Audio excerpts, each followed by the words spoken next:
So last time I talked to you, you said you were ready for Chuck, man. It was like the best camp you ever had. You knew you were going to win. How are you feeling in advance of Dan? What are you thinking? I'm very confident. I train even harder.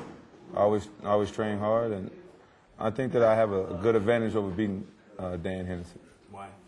Because I'm meaner, I'm uglier, I'm nastier, I'm badder. All that, you know what I'm saying? I'm ready. How is he different than Chuck? I mean, what are the differences in this training camp compared to the last one? Well, Chuck is a perfect opponent for me. I wish all my opponents fought like Chuck, but you know that's a perfect world, like the Walgreens commercial. You know what I'm saying? You can't have that. But Dan Henderson, he's unpredictable. He don't even know what he's going to do. So how in the hell am I supposed to know what I'm going to do? You know what he's going to do. You know, so what I'm going to do is just go out there and try to do my thing. I ain't going to worry about what he's going to do. But Chuck, I already know what Chuck's going to do. Dan Henderson, you don't know what he's going to do.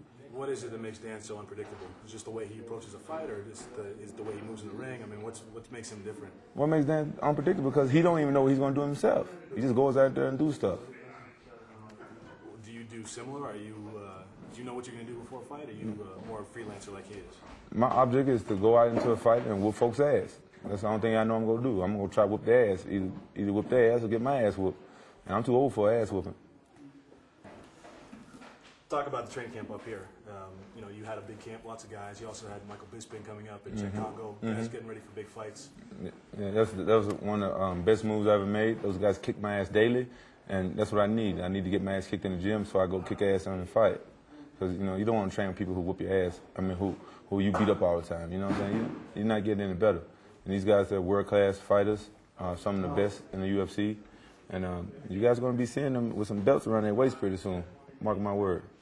You told me before the Chuck fight that you knew you were ready because you were the one doing the ass whooping. You're the guys that you're not a gym fighter. You always said that. You know, are you doing the ass whooping in this training camp, or is that been slow to come? What's training camp been like for you? Well, I pretty much train the same way all the time. I'm not a gym guy. I really don't perform that well in the gym. I don't know why. I try to perform my best, but if I'm doing pretty good in the gym, you best believe I'm gonna do excellent in the fight. You know, I don't know what my problem is. I don't have an ego. I'm not real competitive unless it comes to video games. Other than that, you know, I can care less. Sometimes when you try and break down a fight, you look at common opponents. You know, what guys that against equal guys. Dan just finished and knocked out Vanderlei. You've fought Vanderlei twice and had your troubles. Why was he successful against Vanderlei when you had difficulties? Well, the fight is kind of like a weird thing. It's like who's best that night. You know what I'm saying? I'm not taking anything away from Dan, but Vanderlei just didn't look like the regular Vanderlei that he has been in the past. You know, he had just got knocked out by Krokop, and that always plays with your mind. I remember when I got knocked out by Vanderlei, you know, it messed me up for a while. It was my first time getting knocked out. And it's a mental thing. You got to overcome the mental part of it. And Dan was on that day, you know, and I knew Dan was going to beat Vanderlei. I knew he was going to knock him out. As soon as the fight got signed, I thought, oh, Dan's going to knock him out. Did Dan do anything different in that fight than he's done in other fights? Did you see an improved Henderson in that fight? Well, I really haven't even watched that fight.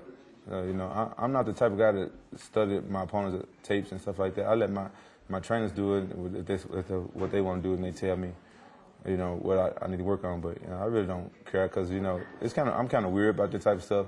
If I watch 2-minute fights in a row, I go to sleep. So I'd rather play video games. At the last camp, the focus was footwork and moving a lot. What's been the focus in this camp? I ain't telling you my focus for this camp. You told me before the last fight. Well, because I didn't care. There was no way. I could have told you exactly what I was going to hit Chuck with. There's no way he would have stopped it. You know what I'm saying? Dan Henderson, that camp, they already been asking people how I'm doing up here, what I'm doing, trying to stay away from my trainer, stealing training partners, sabotage. I'm keeping my lunch away from them. So Henderson's camp's playing dirty, huh? That's what I think. Yeah? Mm-hmm. Why? Hell if I know. Maybe they nervous.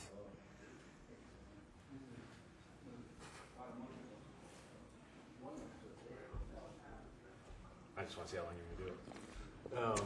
What are you drinking? I'm drinking a Rampage energy drink. Punch for you want some? Yeah. Yeah. Don't put your mouth on it. You probably got cooties. Fighting it's nice and tasty, I tell you. Rampage Punch. Any difference for you fighting overseas? I mean, you've been in Japan hundreds of times, fought over there. Fighting in the UK now, defending your belt. Is there pressure? Is it a different feeling defending versus going out and getting a title? I mean, you wanted a title for so long. It didn't happen twice against Vanderlei. Now you went out and you got a title. A little different feeling for you to approach a title defense. Well, it's you know, I basically see this as my job. This is what I do for a living. And I'd rather fight overseas than America any day. In America, I get treated like crap. I get booed for doing my job. You know, so you know, I'd rather fight overseas any day. And that's all it is to me. Going overseas, doing my job, making some money. You know what I'm saying? If I win, you know what I'm saying, that's my goal. I'm not going all the way overseas to lose. If I win, I get an extra belt. You know what I'm saying? The pride belt, something I've been trying for so long. It's a bonus. It's like a raise. It's like a promotion. You know. Thank you. Does it feel the same if you win the pride belt, but it's not in pride? I mean, you beat Dan. Do you think it'd be the same sort of feeling for you had you won it in pride? Well, I guess it would be close to the same because it's a pride fighter, Dan Henderson. He's more of a pride fighter than he is a UFC fighter because you know he's a pride champion. So it'd just be good to not to lose as well. You know, that's a great feeling to go and do battle and not lose. What's the significance of this fight for you? It's being billed as the first title unification fight. Is that something that you're conscious of that means a lot to you in this fight? It means a lot to me not to lose this fight. That's you go into a battle and do good and not lose is a plus. And I don't want to lose. I want to win. I want to be victorious. I want to be champion, undisputed. I want to be a champion as long as God let me be champion and be happy. Retire black and nasty. You know, go by my own island, kick back, learn how to fish. You know, go scuba dive, teach myself how to surf. If I get me some big arm floaties, buy me some jet skis, go out there and ride the ocean and waves and swim with dolphins, piss in the ocean, even take a crap even, go skinny dipping by myself, be on a deserted island, walk around fart, ain't got to say excuse me. That's those type of things that, the UFC can do for you if you play your cards right. Be undisputed, you know what I'm saying? Just go be on your own island. You taking notes on how to do an interview? Is this good stuff? You gonna start doing an interview like It's always a good interview with Andy. I'm sitting down. Yeah. Okay. Absolutely. Why are you picking on Bisbing? You're picking on That's a count. Kiss my hand. That's right. Let's talk about Mike Bisping and the kind of fighter that he is and what he's brought to your training camp. Well, Michael Bisping brought a lot to my training camp. I like to laugh and joke around. He does as well, and indeed, and he got a pretty awkward style, kind of like Dan Henderson, kind of unpredictable, and he's pretty good. He got better wrestling than most people think. I think Matt Hamlin's going to have his hands full when he fights him. Yes, indeed. Yes, indeed. Mm-hmm. Henderson's a smaller light heavyweight. You're a bigger light heavyweight. What are you trying to say? You trying to say I'm overweight? No. I'm not big. The Forrest and Stephen Bonner, all those guys, and Sardines, all of them bigger than me. What are you cutting down from? What do you weigh right now? I weigh 220. 220. Yeah, that's what I do. So, you think size at all will play a difference in this fight? That's what she said. You calling Dan a woman? No. Dan is not a woman. His size may matter a little bit, but he used to fight big guys, but he never fought nobody like me. That's the problem. I ain't never fought nobody like me. I wouldn't even want to fight nobody like me. If I had to fight me, I would retire. Why do you think he does better against light heavyweights? I mean, he went down to middleweight and looked okay, but he's always done better against guys at 205. Hell if I know. I don't know what his problem is. You've seen him for a while. Are you a fan of his? Do you like the way he fights? I mean, what do you think about his fighting style? No comment? No comment. No comment. No comment. That's your right. What? To give no comment. That's good. Yeah, no comment. That's my right. What, you want me to lie on camera? Absolutely not. Absolutely not. That's the last thing I want.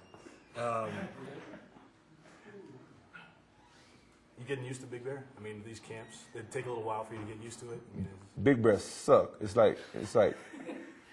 like hell with stuff I can't even talk about because some Big Bear people might see this, they might not like me up on this mountain no more.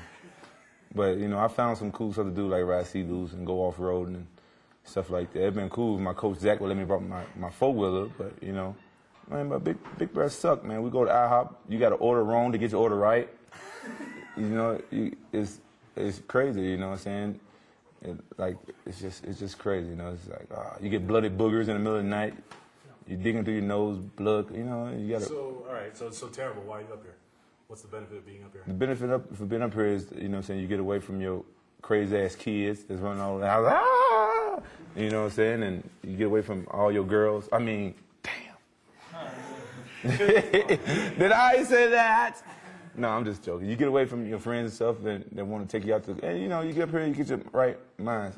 You know, and me, I'm the type of person, I have to put myself through hell because I'm not going to lie, I hate training, but I have to come here, then I be nasty and ugly come fight day.